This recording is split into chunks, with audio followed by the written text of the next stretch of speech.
Welcome to our philosophy group project video. My name's Whitney. I'm Tyler. I'm Danielle. I'm Josh. I'm Mike. And we're going to be discussing and presenting on a few key topics we've learned in this class. In Philosophy 205, we discuss moral and ethical principles, introductory philosophical concepts. We dive into critical thinking and logistical reasoning. In short, we're basically learning how to evaluate and construct philosophical arguments. So yeah, we're going to get started on our first topic. Okay, so the first thing that we are going to connect is the meaning-making principle of action with libertarianism. The meaning-making principle of action is one of the four Native American principles. It essentially means that we interpret our future events based off prior knowledge, which impacts how we act. Libertarianism is a form of incompatibilism, and it basically denies determinism and says that we have free will. Wait, so like what's incompatibilism? Incompatibilism is the idea that determinism and free will cannot exist at the same time. In short, determinism just means that past events determine our present and future actions, whereas free will is the idea that we have the freedom to act however we want. Yeah, so in summary, libertarianism and the meaning-making principle of action connect because they share the emphasis of free will. Without free will, the meaning-making principle of action would not be true. Past events, if we can have the ability to interpret events with our prior knowledge to then change how we act, free will can't exist, or has to exist. That's what I meant to say. And libertarianism says the same thing. The idea, everyone that is a libertarianist believes that we are free. Doesn't that tie into hard determinism somehow? Right? No. Hardly. Hard determinism is saying that Maybe. I thought he said something about No, you're good. Hard determinism is the idea that it believes, hard determinists believe that determinism is true 100%. Okay. So they're incompatibilists as well. Mm-hmm. Libertarianists and hard compatibilists Are both incompatibilists, but one believes that we have free will and one believes that determinism is true. Okay. Yeah. So according to the four native principles and libertarianism, there is agent causation where people decide what they're going to do with their own knowledge. Right. And it's not decided. Right. Okay. So free will, both of them prove that free will is true. Well, under their knowledge. So the second topic we were going to talk about is the connection between empiricism and physicalism. So empiricism is the epistemological belief that we can gain knowledge through our senses and perception. And then physicalism is the idea that our mind and bodies are ontologically dependent on each other. So I was thinking that there's a connection between those two because they both have a heavy reliance on the body. You can trust whatever your body teaches you, because in physicalism, there's no difference between your mind and body, or there is a difference, but they're dependent on each other, and you know they both exist. And then in empiricism, that's just the way you get knowledge through your senses and what you can see, feel, touch. Yeah, I agree. Identity theory, which is a type of physicalism, means that mental states are identical to brain states, and if that's true, then our physical being and our mental being have to have some correlation, which is basically what empiricism says. Yup. I think for me the whole entire mental states versus your physical state was always a little bit confusing. So I don't know, is there a better way to explain that? Is it I think her example of pain kind of makes sense. If it's essentially saying everyone's pain feels the same, I think.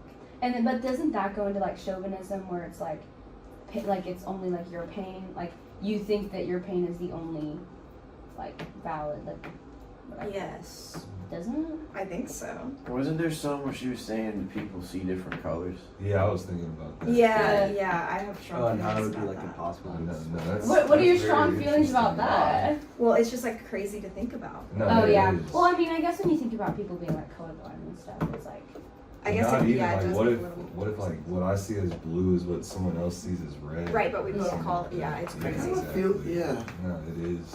I feel like it's possible, but not likely. But there's not really. I don't really. know if possible there's- that, It's possible we all see different colors, but I don't think it's likely. Yeah, I Oh, agree. okay. But Yeah. there's We also all seem to no- associate the same colors with the same things. But But that's it's still like, but yeah, that's because how our like we brains call have been that, trained on we it. call It's that fair. blue. We've all been trained at that. thing. I've always assumed there's like a natural meaning behind it. It's Yeah. like different animals also. Like everybody thinks red is like angry, and then like Yeah, but what if But like we've just been yellow is, conditioned like, to think happy. that way. Exactly. yeah. I think there are some animals that like like see more animals colors. see red. Yeah. yes, But like when animals sees like a pattern of like red and yellow, they're like, ah, it's dangerous, and we think the same way. yeah. Well, isn't there, what's the theory that's like even like octopuses can have their own like brain states because, I'm pretty sure that ties into like physicalism yeah. and like specifically identity theory because I'm pretty sure it says Is it functionalism or is it or might be. Let's see. or the one where like just Yeah, so functionalism is like mental states are functional concepts like money or like a mousetrap. And it's like if the whole entire purpose of the mousetrap is to catch a mice, so it's functional if it just catches a mouse. It doesn't matter like how it does that. So I guess that explains like how aliens or octopus or computers can have minds in a sense, like if Gotcha. it's functional in a sense. Hmm. Like they're able to do things. Okay. But yeah, I thought that was kind of Can a bit anyone like odd. wrap together how empiricism and physicalism relate just in an overarching sentence? Okay. I guess I would just say that like they both rely on the body for something. Like the physicalism relies on the body for the mind to exist. Like they're connected and they both have to exist together. And then in empiricism, your body is the only way to get knowledge. Like you can't through deduce, touching things. Yeah, like we or just know like- this Oh, table through your is here senses, because yeah. we're touching or it. like or just like inductive reasoning, like noticing like every time I've touched a tree, it's felt rough. Some trees have a rough texture, Yeah. like that kind of. And that comes solely through reasoning, right? Okay, so our next topic that we wanted to talk about is dualism, which is the idea that the mind and the body are independent from one another, and that you can have a different physical and mental state. And this ties heavily in with religion. Most people that are religious believe in dualism. They believe that there is an afterlife and that your soul transcends this reality and goes somewhere else once you die, even though you're not still physically present. And then skepticism. Skepticism is tied into this. You kind of have to use skepticism to arrive at dualism. One could argue because you have to be skeptical of the nature of reality itself and whether or not the physical and mental states are the same or if they're independent from one another. So those two arguments, therefore, are kind of intertwined with each other on some level that is worth looking at. Yeah. They kind of just like challenge the certainty of reality and like just How do we determine what's real? yeah. And if your mind and your body exist in separate states, you have to like go through the process of skepticism to be able to come to that kind of conclusion. Exactly. I don't know. I don't really understand skepticism. If you want to tell me more. A skeptic would tell you that there's no adequate justification that exists that can establish any of our beliefs are true. So therefore, we know nothing. Using Descartes' method of doubt, Indubitability. Yeah. It, Well, it kind of just goes into like the dream argument yeah. that he made when it comes to like foundationalism, because he's a foundationalist or whatever. Mm-hmm. But he's kind of like establishing that you can't know that you're awake because of it's impossible to distinguish between like the dream experience and the waking experience. And I feel like that kind of ties into the indubitability, which is what you're talking about, which is like the idea that something's unable to be doubted. Like it's like it has to be certain. There's just like foundational core things that are just true no matter your morals, no matter your like your culture or anything like that. But yeah, and that kind of like ties into foundationalism a little bit. So I'm just curious, do you guys consider yourselves a dualist or a physicalist? Like which makes more sense to you? Like do you think the mind and body are connected? Yes, Yeah. You do? I do. Okay. Well, I think Like do you think they're dependent of each other or independent? They have to be dependent on each other because when I do things to my body, it makes my brain feel differently, Yeah. That's awesome. if you will. so like your brain's like tied to your mental state in that sense of like Yeah.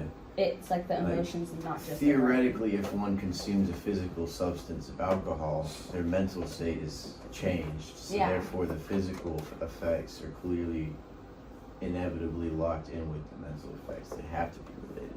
yeah. So do you believe in like an afterlife at all? Yeah.